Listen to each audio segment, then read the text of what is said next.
बिस्मिल्लाहिर्रहमानिर्रहीम। अस्सलाम वालेकुम स्टूडेंट्स। लास्ट चैप्टर नंबर 4 हमने कंप्लीट कर लिया था। चैप्टर नंबर 5 स्टार्ट करते हैं जी।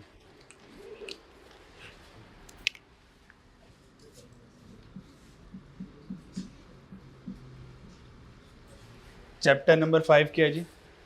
Bad and doubtful date.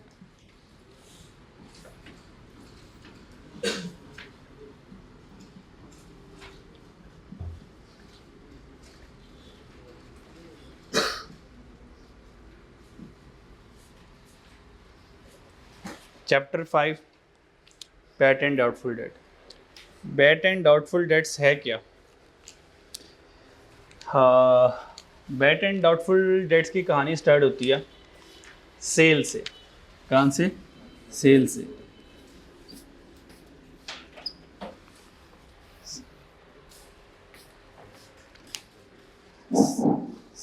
Cell हमारे पास दो तरह की है जी।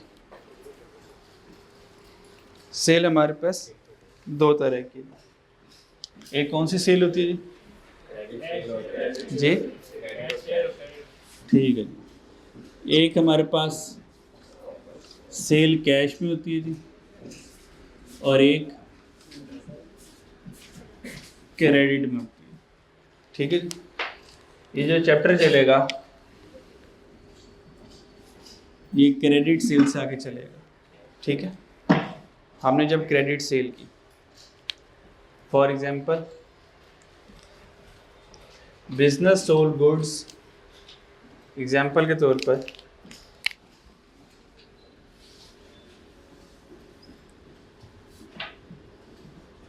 Business sold goods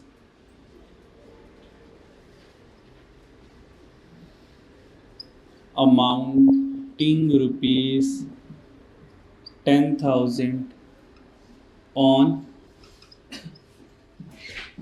credit. Business ने 10,000 की चीज़ें बेची। किस पे जी? क्रेडिट पे बेची। तो बिजनेस की एंट्री क्या की होगी? बिजनेस ने इसकी एंट्री क्या की होगी जी? इसकी एंट्री क्या हुई होगी? ट्रेड रिसीवेबल डेबिट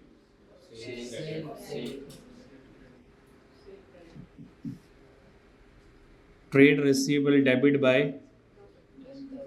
10,000 और सेल क्रेडिट बाय 10,000। ये जो हमारा ट्रेड रिसीवेबल है इसको क्या कहते हैं जी? डेटर भी कहते हैं जी।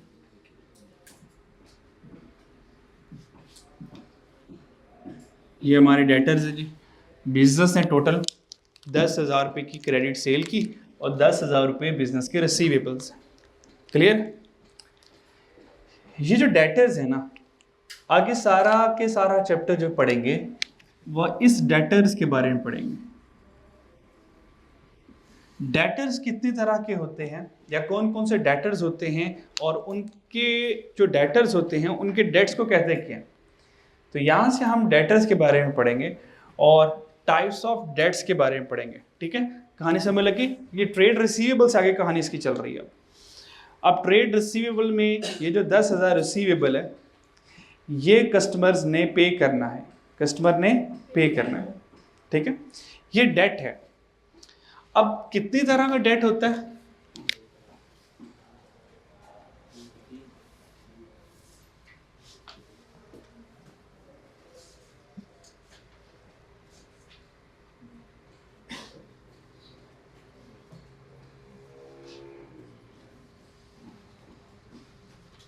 Types of date.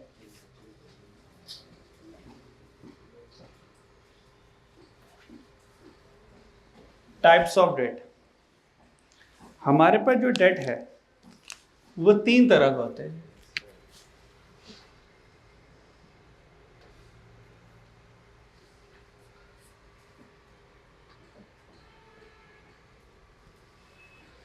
सबसे पहले वाले डेट को कहते हैं जी गुड डेट। क्या कहते हैं जी? गुड डेट कहते हैं।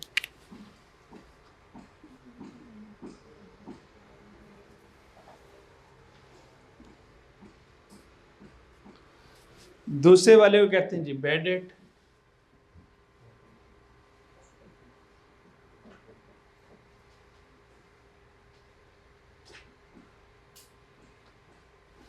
और तीसरे वाले को कहते हैं प्रोविजन फॉर डाउटफुल डेट। क्या कहते हैं जी? प्रोविजन, दूसरा नाम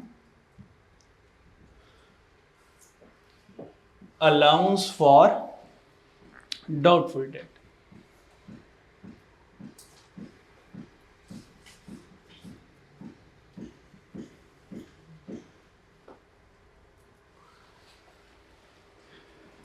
सबसे पहले गुड डेट कौन से होते हैं?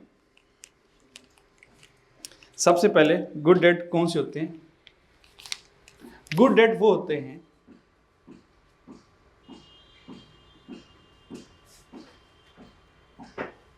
who normally pay the amount, who normally pay the amount on time। ये अच्छे कस्टमर होते हैं। ये कौन से कस्टमर होते हैं जी? कि जो गुड डेट्स होते हैं ये हमारे पास अच्छे कस्टमर होते हैं, गुड कस्टमर होते हैं।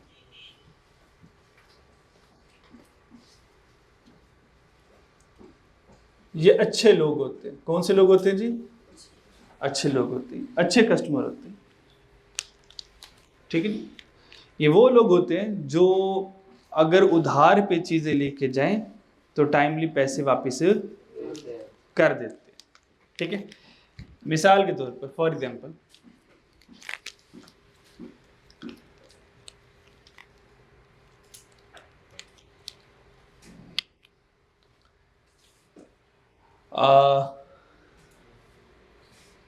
business received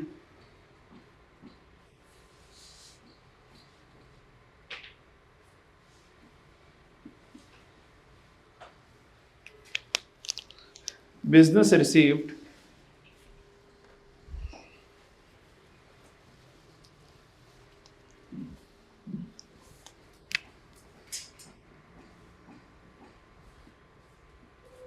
business received rupees total कितने की उधार की सेल की थी? अच्छा, मैं सारी कहानी इसी के अकॉर्डिंग सुनाऊंगा। ये जो 10,000 की हमने क्रेडिट सेल की है सारी कहानी इसके अकॉर्डिंग चलेगी मेरी। ठीक है।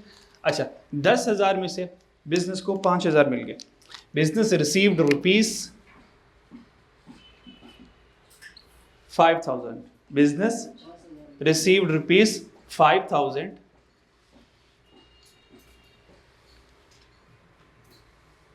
From mister A. 10,000 में से 5,000 की मिस्टर ए ने उधार की सेल की थी और मिस्टर ए ने क्या क्या टाइम टाइम पैसे वापस कर दिए। याद है हमने यहाँ पे सेटलमेंट डिस्काउंट भी पढ़ा होता है। जब हम क्रेडिट सेल करते हैं बिजनेस क्या करती है, समटाइम जल्दी पैसे रिकवर करने के लिए क्या करती है, डिस्काउंट ऑफर करती है। ठीक है, ताकि settlement discount, early payment discount, ताकि हम अर्ली पेमेंट रिसीव कर ले। ठीक है। तो ये वो लोग होते हैं, अच्छे लोग होते हैं। ये कहते हैं ठीक है पैसे तो देने ही हैं, चलो ठीक है और जल्दी पे कर देते हैं, साथ सारा सा और डिस्काउंट भी हमें मिल जाएगा। ठीक है जी। जब बिजनेस 5,000 मिस्टर ए से रिसीव करेगा तो बताएं बिजनेस की एंट्री क्या करेगा जी? बिजनेस ने कैश रिसीव कर लिया तो कैश डेबिट, और जो डेटर, ये देखिए ये जो ट्रेड रिसीवेबल 10,000 के बना के बैठा हुआ था इसमें से 5,000 के रिसीवेबल कम हो गए। Yes sir no? कम हो गए होंगे ना? हाँ। तो इसमें से क्योंकि मिस्टर ए ने पैसे दिए हैं तो 10,000 में से मिस्टर ए होगा, मिस्टर ए जो कि डेटर है वो 5,000 से कम हो गया। ये तो थी कहानी थी गुड डेट की। ये गुड डेट की कहानी। यहाँ तक कोई मसला? ठीक है। अब कहानी आती है बुरे लोगों की।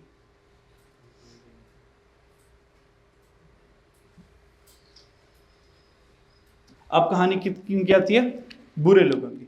बैड डेट्स, बुरे लोग। बुरे लोग लिखना चाहिए, बुरे कस्टमर लिखना चाहिए? कस्टमर लिख लेते हैं, बात जरा पता चल जाती है। बुरे कस्टमर, वो अच्छे वाले कस्टमर थे, दैट इज द बुरे कस्टमर। सबसे पहले बैड डेट होता क्या? If business is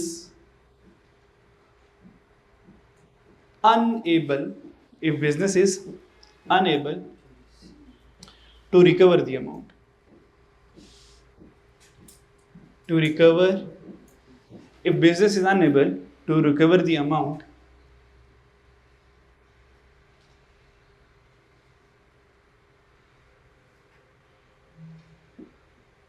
against credit sale due to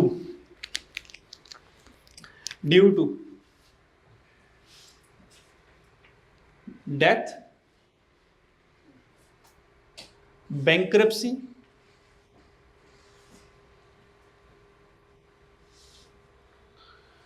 bank और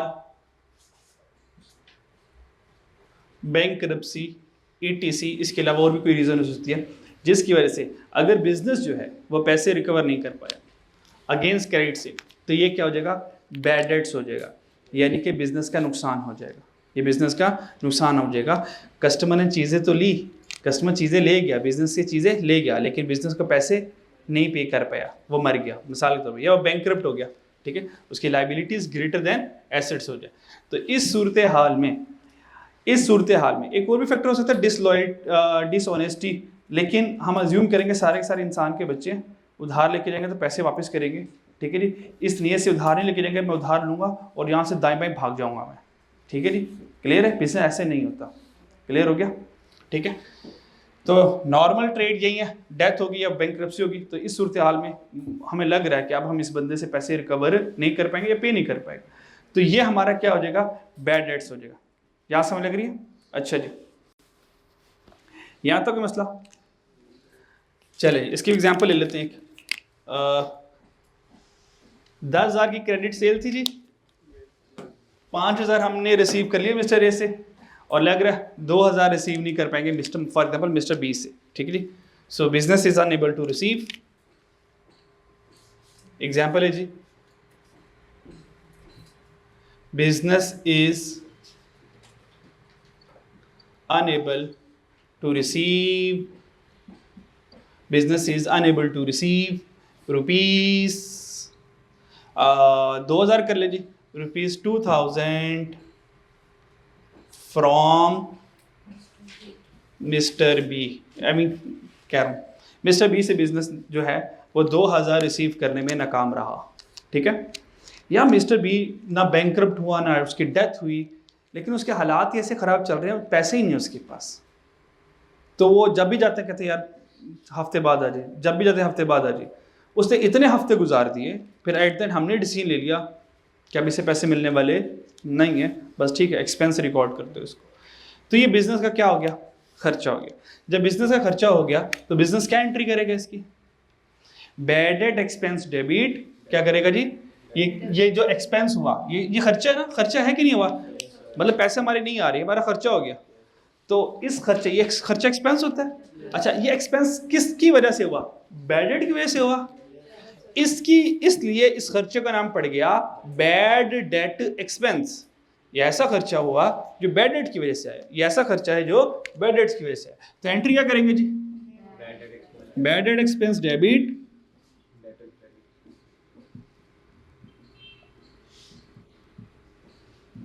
bad debt expense debit by कितने जी? बैड डेट एक्सपेंस डेबिट, और क्रेडिट क्या करेंगे जी? डेटर करेंगे, और डेटर कौन था हमारे पे? Mister B. तो मिस्टर बी हम क्रेडिट कर देंगे, मिस्टर बी हम क्या कर देंगे जी? क्रेडिट कर देंगे, क्योंकि मिस्टर बी से पैसे नहीं आए, मिस्टर बी से पैसे नहीं आए। यहां तक कोई मसला? ये बैड डेट वाली कहानी समझ लग गई?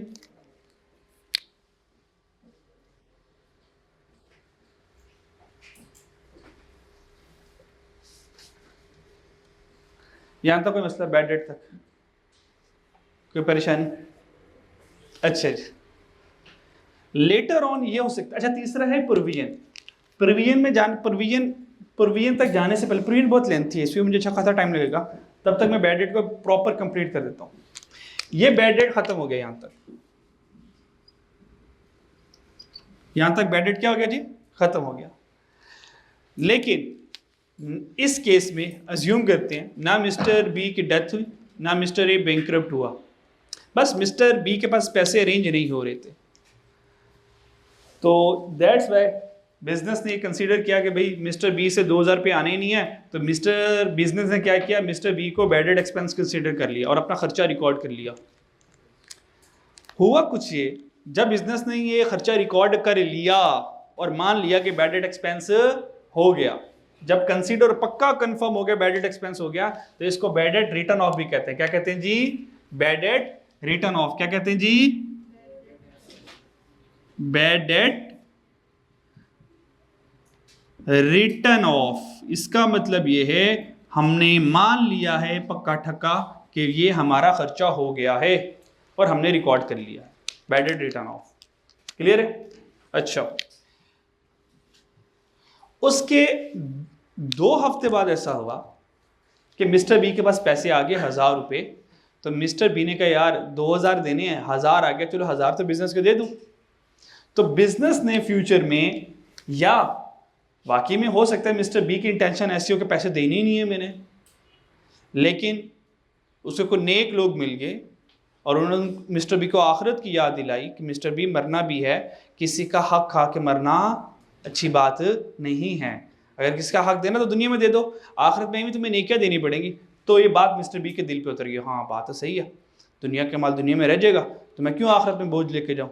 तो मिस्टर बी ने क्या किया, 2000 रुपये तो नहीं थे उसके पास, 1000 थे, उसने 1000 बिजनेस को दे दिए। कितने दे दिए जी? 1000 बिजनेस को दे दिए।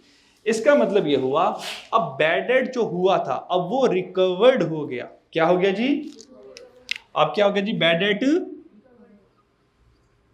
बैड डेट रिकवर्ड हो गया। बैड डेट क्या हो गया जी? रिकवर्ड हो गया। जब बैड डेट रिकवर्ड हुआ होगा और मान लें 1000 रुपये रिकवर्ड हो गए, बैड डेट रिकवर्ड हो गया, तो कितने रिकवर्ड हो गया? अज्यूम करते हैं 1000 रिकवर्ड हो गया। तो बता सकते हैं इसकी एंट्री क्या बननी चाहिए जी? इसकी एंट्री क्या बनेगी? इसकी 2 एंट्रियां कर सकते हैं, इसकी 2 एंट्रीज कर सकते हैं। पहली एंट्री तो सबको पता होगा, जब बैड डेट रिकवर्ड हो गया 1000 रुपये आए हैं तो कैश डेबिट हो गया, इसमें तो कोई शक नहीं है। पहले क्या हो गया जी? कैश डेबिट या बैंक डेबिट, जो मर्जी कर लें, कैश या बैंक डेबिट, अमाउंट 1000। क्रेडिट क्या करेंगे? क्रेडिट क्या करेंगे? देखें क्रेडिट क्या करेंगे, ये जो बैड डेट एक्सपेंस 2000 का कंसीडर किया था, इस एक्सपेंस में से 1000 तो मिल गया मुझे भी, तो इस एंट्री को रिवर्स नहीं कर दूंगा, तो इस एंट्री को रिवर्स कर दूंगा। ये जो बैड डेट एक्सपेंस बनाया उसको रिवर्स कर दूंगा। 2000 का खर्चा लिखा था ना, उस 2000 में से 1000 तो आ गया, तो वो हम कम कर देंगे। तो हम कर देंगे कैश डेबिट और bad debt expense credit. Bad debt expense credit by 1000। क्या इस एंट्री की समझ आई? कोई मसला अभी तक? ओके। दूसरा, किताबें ये कहती हैं कि यार देखो ये बैड डेट एक्सपेंस तो रिकॉर्ड कर चुके, ठीक है, तो बैड डेट एक्सपेंस को कम ना करो, ये वो पैसे थे जो अनएक्सपेक्टेडली तुम्हें रिसीव हो गए, तो बजाय इसके कि अब एक्सपेंस को डिक्रीज करें, you record as an other income, इसको अदर इनकम के तौर पर रिकॉर्ड कर लो, खर्चे को कम ना करो और इसको अदर इनकम के तौर पर रिकॉर्ड कर लो। तो सेकंड ऑप्शन हमारे पास ये है, हम कैश या बैंक डेबिट कर सकते हैं जी, कैश या बैंक डेबिट कर सकते हैं, और क्रेडिट किसको करेंगे?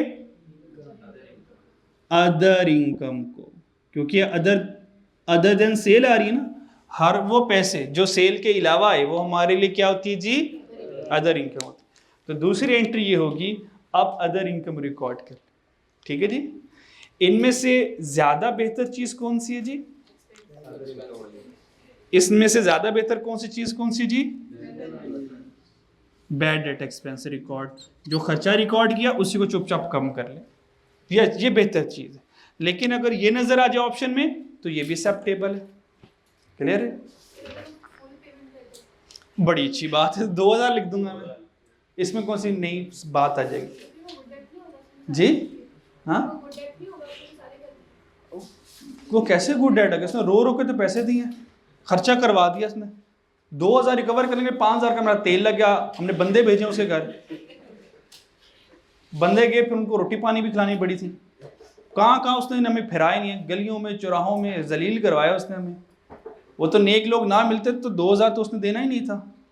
ये कौन सा गुड डेट हुआ, गुड डेट तो ये शहजादे नेक लोग, क्रेडिट सेल की टाइमो टाइम, हम कहते भी नहीं पैसे दे दो, खुद कहते हैं सर वो पैसे तो ले ले अपने, हम उधार लेके गए थे, उनका अच्छा माशाल्लाह गुड गुड, सही है। तो ये बैड डेट्स है, और ये बैड डेट रिकवर्ड हुआ है बाद में, ये गुड डेट नहीं है, अच्छे लोग नहीं है, बुरे लोग हैं, बुरे कस्टमर।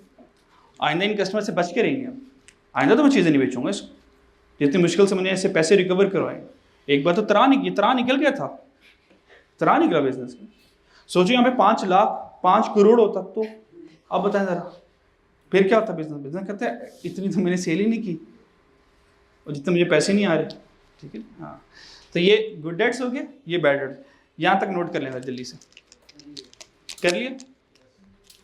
नेक्स्ट चलते हैं, प्रोविजन या allowance for doubtful debt, provision या अलाउंस फॉर डाउटफुल डेट। ये जो प्रोविजन होती है, प्रोविजन का दूसरा नाम क्या है जी, अलाउंस फॉर डाउटफुल डेट। सबसे पहले हम इसकी डेफिनेशन लिखते हैं ताकि हमें समझ लग जाए ये प्रोविजन का मतलब क्या है। प्रोविजन या अलाउंस फॉर डाउटफुल डेट का मतलब है ये मशकूक कस्टमर होंगे। कौन से कस्टमर होंगे, मशकूक, जिनकी बातों में इतना कॉन्फिडेंस होगा कि पैसे कल ही दे के जाएंगे, लेकिन उनकी हरकतें बताएंगी कि वो झूठे थे, उन्होंने हमें सिर्फ लारा लगाया, सिर्फ गोलियां कराई उन्होंने हमें, ठीक है जी। तो ये अच्छे कस्टमर, ये कौन से कस्टमर जी, अच्छे कस्टमर, और ये वाले बुरे कस्टमर, और ये वाले मशकूक कस्टमर। मशकूक को एक लफ्ज भी बोलते हैं, इश्तिहारी, बिल्कुल इश्तिहारी कस्टमर।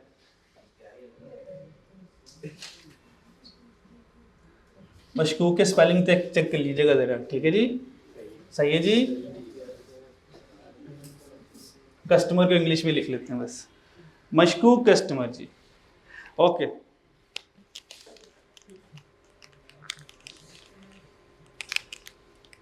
डेफिनेशन क्या है जी, सबसे पहले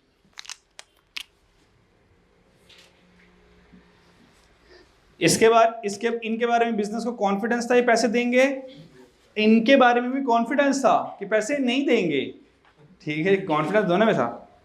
और इनके बारे में बिजनेस कुछ समझ ही नहीं आ रही, बिजनेस कुछ समझ नहीं आ रही। If business has a doubt, if business has a doubt or estimate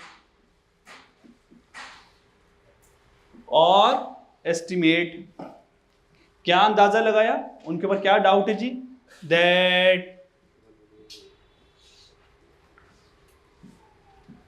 customer will not pay the particular amount,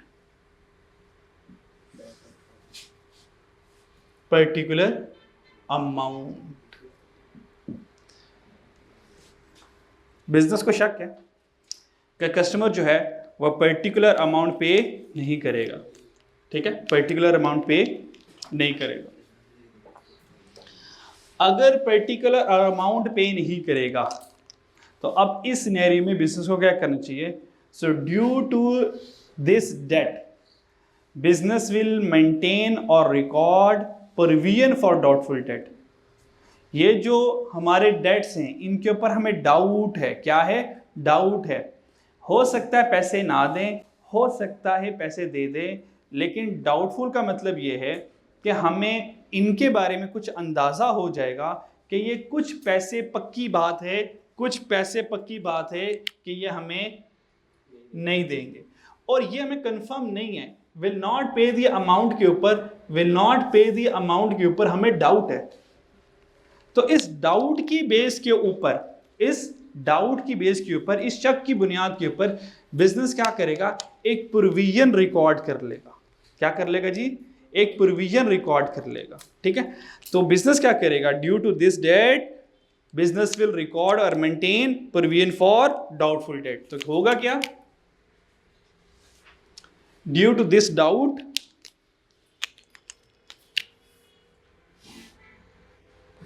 due to this doubt, इस डाउट की वजह से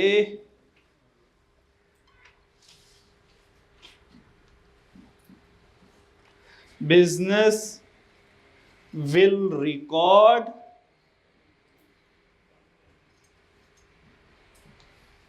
और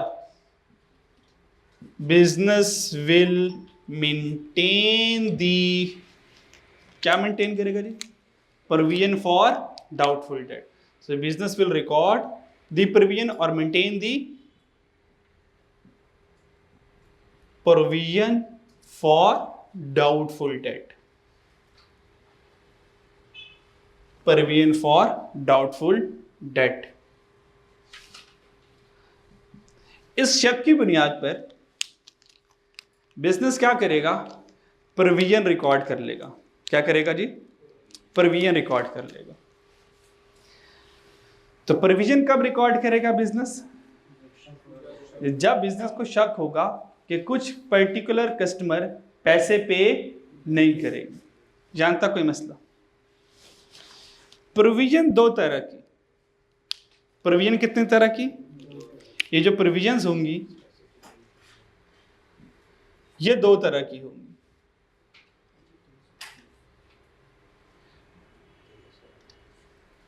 प्रोविजन कितने तरह की होगी? दो तरह की होगी। एक को स्पेसिफिक प्रोविजन कहते हैं,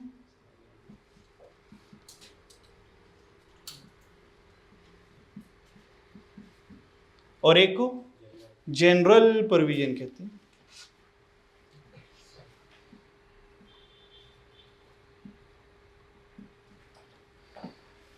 स्पेसिफिक प्रोविजन क्या?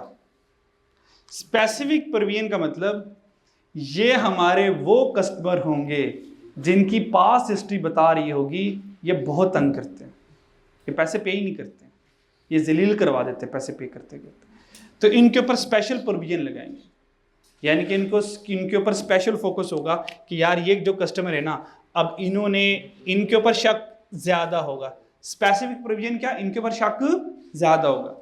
जनरल प्रोविजन क्या? ये वो होंगे कि हमने कहा जहां पे इतने लोग पैसे नहीं दे रहे तो फिर जनरली हम एक प्रोविजन रिकॉर्ड कर लेंगे। यार हो सकता है जनरली 2%, 3%, 5% भी लोग पैसे ना दें, एहतियातन हम करेंगे, उनकी भी प्रोविजन रिकॉर्ड कर लेंगे। तो स्पेसिफिक प्रोविजन स्पेसिफिक कस्टमर पर होगी, बाकी जनरल प्रोविजन सारे आम कस्टमर पर होगी। ठीक है, इन दोनों में कोई मसला? यहां तक कोई मसला बच्चों?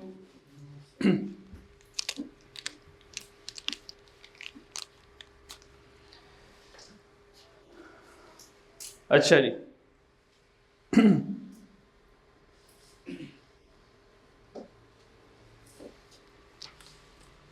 अगला सवाल सर ये वाली बात आसान थी, समय लग गई। ये बड़ी आसान थी बात, समय लग गई। ये वाली बात भी समझ लग जाती है, पर ये प्रोविजन वाली बात अभी हजम नहीं हो रही, इसकी समझ ही नहीं आ रही प्रोविजन की है क्या चीज़, अभी समझ नहीं आ रही, और ये क्यों रिकॉर्ड करेंगे ये भी समझ नहीं लग रही। Provision for doubtful debt. Next जी, क्वेश्चन ये अराइज होता है कि why business maintain provision for doubtful debt.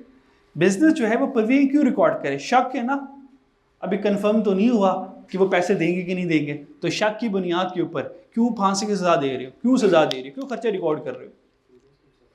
ठीक है, जब हमें शक हुआ है, हम शक की बेस के ऊपर खर्चा क्यों रिकॉर्ड करें। चलो ये तो समझ लग गया ना, ये शक नहीं है, कंफर्म है, वो मर गया, पैसे नहीं आने, तो ये तो खर्चा बन गया पक्का। तो अभी खर्चा क्यों मान रहे हो, पाँव पे क्यों खिलाड़ी मार रहे हो, क्यों अपना खर्चा मुफ्त के चलाई जा रहे हो, क्यों अपना खर्चा मुफ्त का बढ़ा रहे हो। ठीक है जी।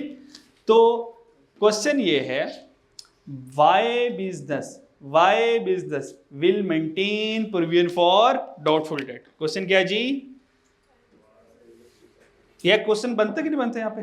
भाई शक है, शक की बेस के ऊपर हम क्यों खर्चा रिकॉर्ड करें। हमने आज तक कभी शक का वर्ड पढ़ा ही नहीं है, ये तो पहली बार जिंदगी में पढ़ेंगे। भाई शक भी पड़ गया फिर भी खर्चा रिकॉर्ड करें, क्यों करें ऐसा। वाई बिजनेस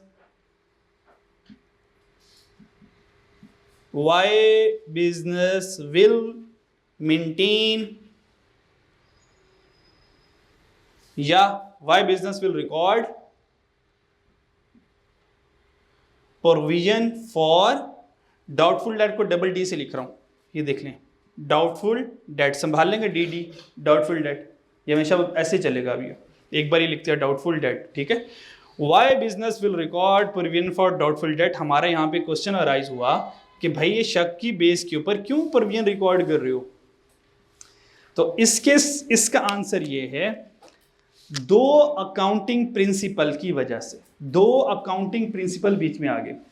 अगर वो दो अकाउंटिंग प्रिंसिपल ना होते तो शायद हम ये प्रोविजन रिकॉर्ड ही ना करते, बस गुड डेट और बैड डेट्स के ऊपर गुजारा करते। लेकिन दो अकाउंटिंग प्रिंसिपल ने बीच में आ गए और उनका भाई नहीं, हमारे होते हुए तुम प्रोविजन रिकॉर्ड ना करो, ये हो नहीं सकता।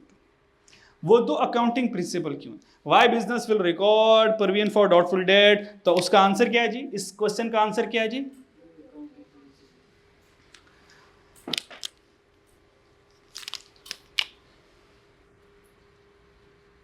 ड्यू टू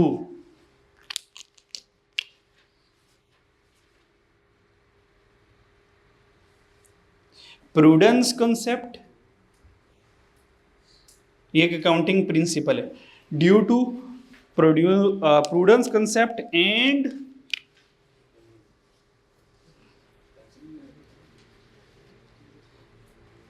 और दूसरा कौन जी, मैचिंग कॉन्सेप्ट मैचिंग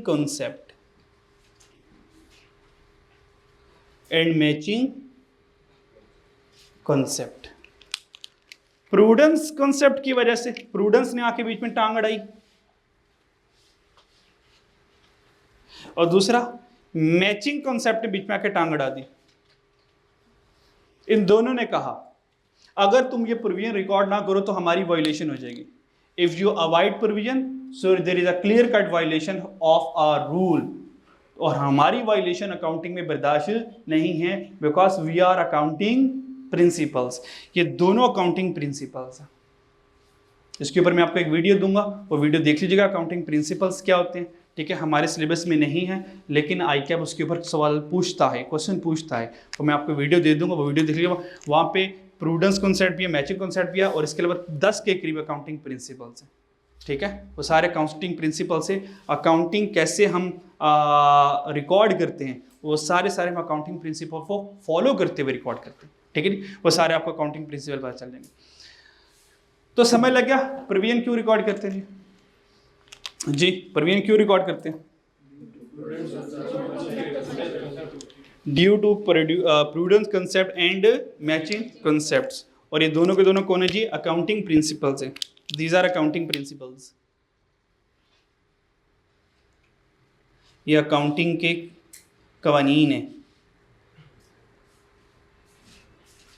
ये अकाउंटिंग प्रिंसिपल्स। अच्छा जी, अब अगला सवाल सर ये प्रूडेंस कॉन्सेप्ट क्या है और मैचिंग कॉन्सेप्ट क्या है। अब आ जाएं इन दोनों शहजादों को पढ़ते हैं ताकि आगे फिर बात समझना हमारे लिए आसान हो जाए। Prudence concept, prudence concept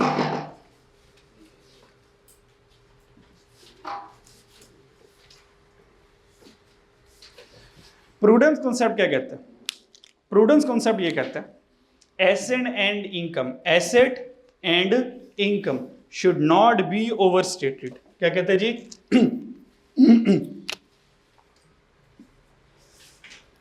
asset and income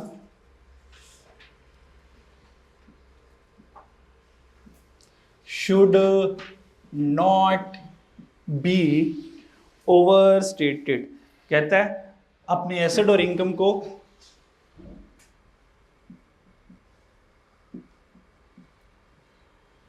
asset and income should not be overstated. Asset और इनकम आपने बढ़ा कर नहीं लिखनी। प्रूडेंस का कहता है एसेट और इनकम बढ़ा कर नहीं लिखनी। प्रूडेंस का मतलब होता है अक्लमंद, रैशनल पर्सन, जो एक शऊर रखता है। तो प्रूडेंस ये कहता है भाई अपने एसेट बढ़ा कर ना लिखो, अपने एसेट बढ़ा चढ़ा कर बिजनेस तुम ना बताओ, ताकि इन्वेस्टर खुश ना हो, देखो कितने एसेट्स हैं, कितनी ज्यादा इनकम कमाते हैं, ऐसा ना बताओ, ओवरस्टेट ना करना। और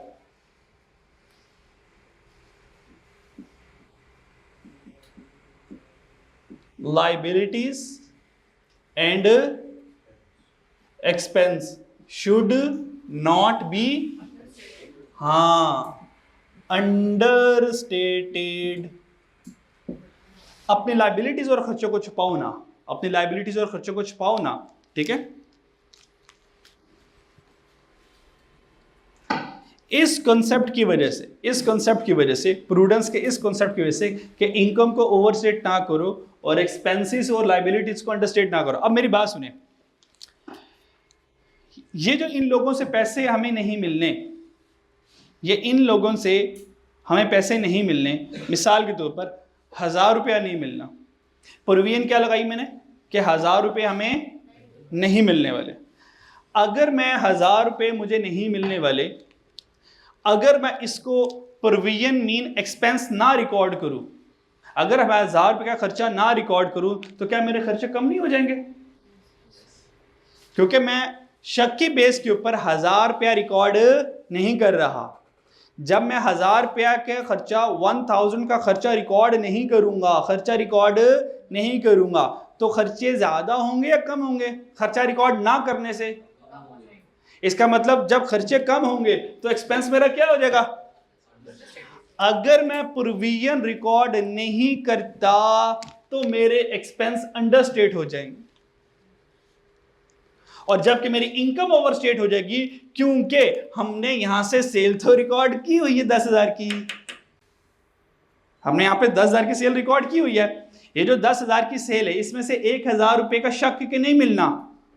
तो अगर मैं शक को रिकॉर्ड नहीं करूंगा, शक का खर्चा रिकॉर्ड नहीं करूंगा, सेल तो 10,000 की लिख के बैठा हुआ, इसका मतलब सेल ज्यादा लिख के बैठा हुआ हूं।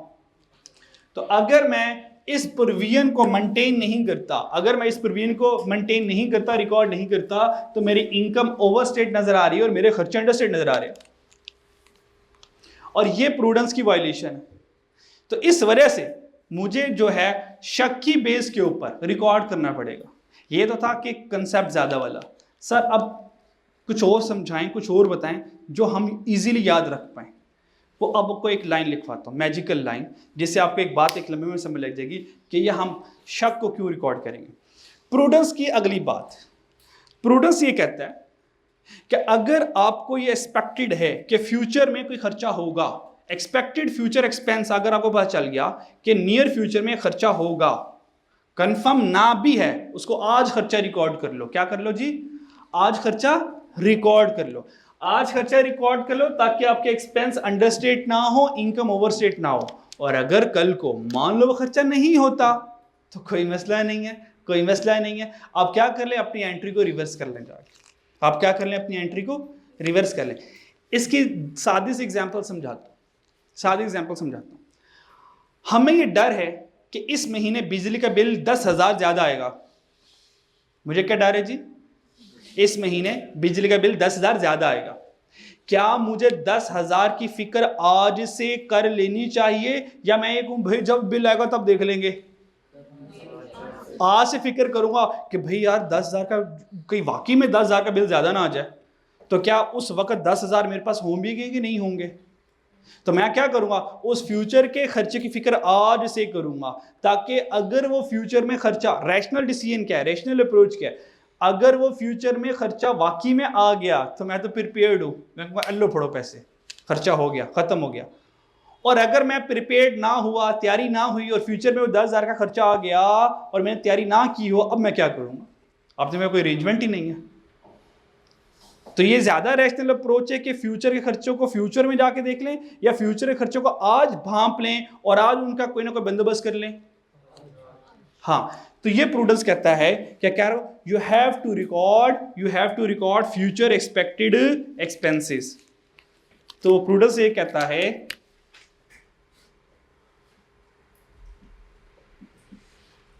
बिजनेस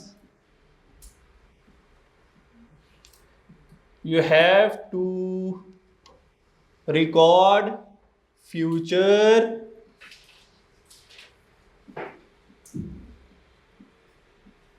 expected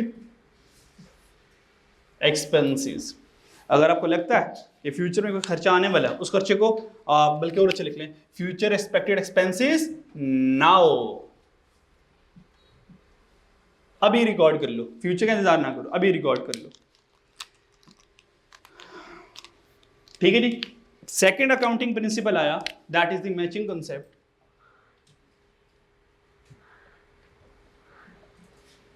मैचिंग कॉन्सेप्ट, वैसे प्रूडेंस ने कसर नहीं कोई छोड़ी प्रोविजन के हमायत में कि प्रोविजन रिकॉर्ड करो, प्रूडेंस ने कोई कसर नहीं छोड़ी है, तो मैचिंग की जरूरत नहीं, लेकिन मैचिंग भी बात समझाती है।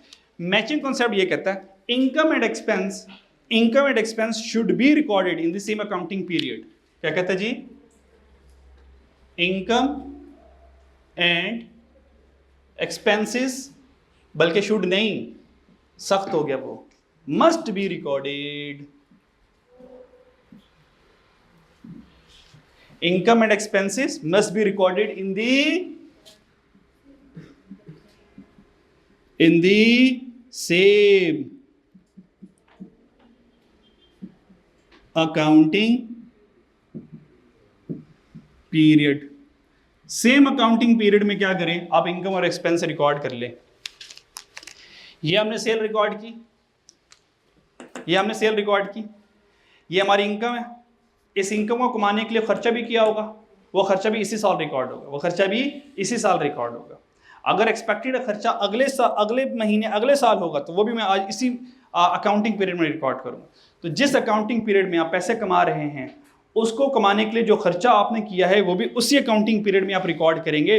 बेशक वो खर्चा बाद में रिसीव होगा, बाद में पे होगा, इसका ताल्लुक हमसे नहीं है। ये अक्रूवल वाली बात करता है। अक्रूवल कहता है खर्चा एक्चुअली इंकर्ड हो गया, रिकॉर्ड कर लो, पेमेंट हुई या ना हुई इससे हमारा कोई ताल्लुक नहीं है। तो मैचिंग कॉन्सेप्ट ये कहता है इनकम और एक्सपेंस क्या करना है, आपने must be recorded in the same accounting period. हमने सेल रिकॉर्ड कर ली और हमें लग रहा है कि यार ये डाउट है कि भाई इसके अगेंस्ट हमें पैसे नहीं मिलने वाले, ये खर्चा है, तो मैचिंग कॉन्सेप्ट कहता है ठीक है ये खर्चा रिकॉर्ड कर लो। ये क्या कर लो जी, खर्चा अभी रिकॉर्ड कर लो, ताकि आपकी इनकम और एक्सपेंस क्या कर जाए, मैच कर जाए, और आपकी इनकम स्टेटमेंट बन जाए और आपका ट्रायल बैलेंस जो है वो मैच कर जाए। ठीक है। ये जो 10,000 की हमारी सेल हुई, इसको हमने कुछ ना कुछ तो खर्चा किया होगा ना, वो खर्चा रिकवर भी तो करना है। कुछ खर्चा कैश की फॉर्म में रिकवर हो जाएगा, लेकिन कुछ खर्चा रिकवर नहीं हो पाएगा, वो एक्सपेंस हमें यहाँ पे शो करना पड़ेगा, उसको हमें बताना पड़ेगा। ठीक है, कि 10,000 की सेल की, इसके अगेंस्ट कैश इतना आया, इतना कैश नहीं आया, और इतना आना ही नहीं है, और इतने के ऊपर शक है, सब कुछ बताना है 10,000 की सेल के ऊपर। ये आपको इंशाल्लाह ताला ये वाली बात अभी एक न्यूमेरिकल सॉल्व करूँगा, सारी बात क्लियर हो जाएगी। यहाँ तक कोई मसला, पक्की बात है? अच्छा जी, प्रोविजन में लास्ट 2 बातें बस। जब हमने प्रोविजन रिकॉर्ड करने का फैसला कर लिया, once we decided that we have to record the provision, तो प्रोविजन हमारे पास 2 तरह की होगी। प्रोविजन कितने तरह की होगी? 2। ये तो बता दें कि प्रोविजन फॉर डाउटफुल स्पेसिफिक होती है और जनरल प्रोविजन होती है। अच्छा, नेचर ऑफ प्रोविजन में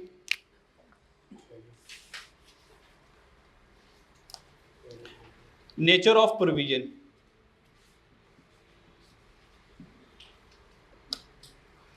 प्रोविजन कोई लाइबिलिटी है, कुछ नहीं है। नेचर ऑफ जो प्रोविजन है, जो प्रोविजन की नेचर, ये एक कॉन्ट्रा एसेट है। ये क्या है?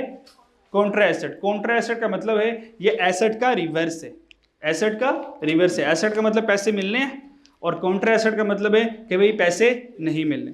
तो नेचर ऑफ प्रोविजन जो है ये एक काउंटर एसेट है। कौन सा जी?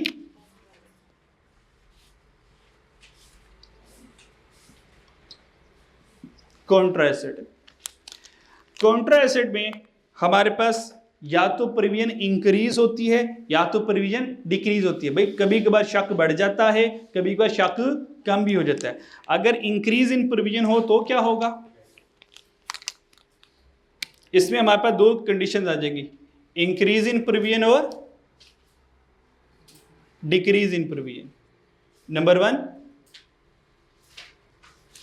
इंक्रीज इन प्रोविजन,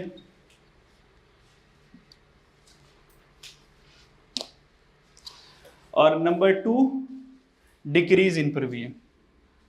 एक न्यूमेरिकल रह गया, अब वो टाइम काफ़ी ऑलरेडी हो गया, मैंने सोचा था इसी क्लास में अगर हो जाए, पर वो मुश्किल है।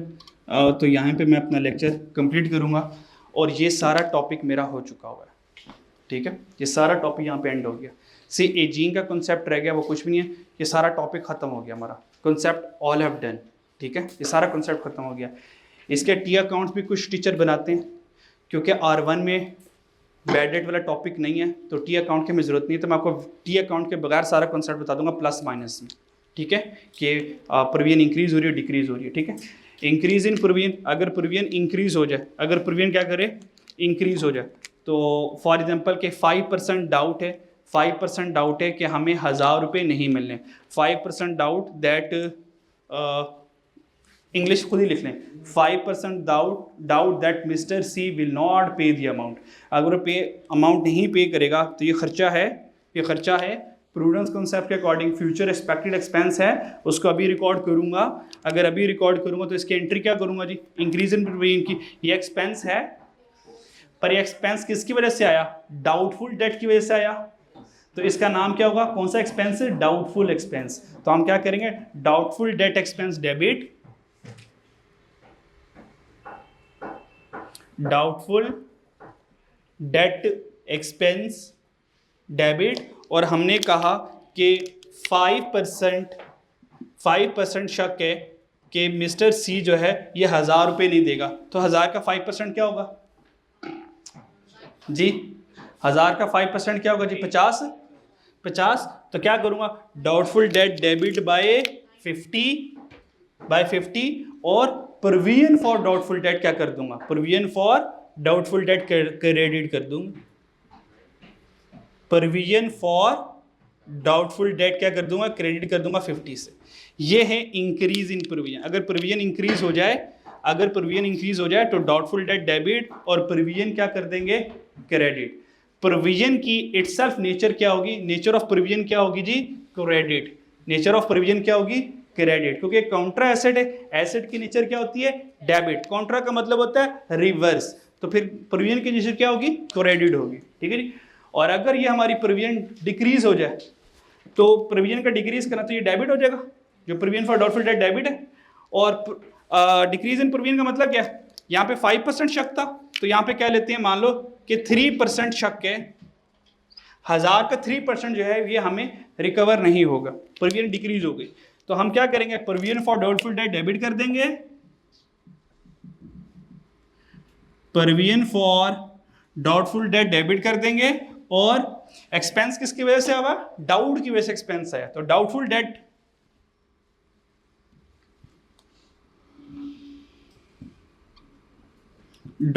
Date expense will be the credit. और अमाउंट क्या होगी जी, 1000 का 3% कितना हो जाएगा, 30।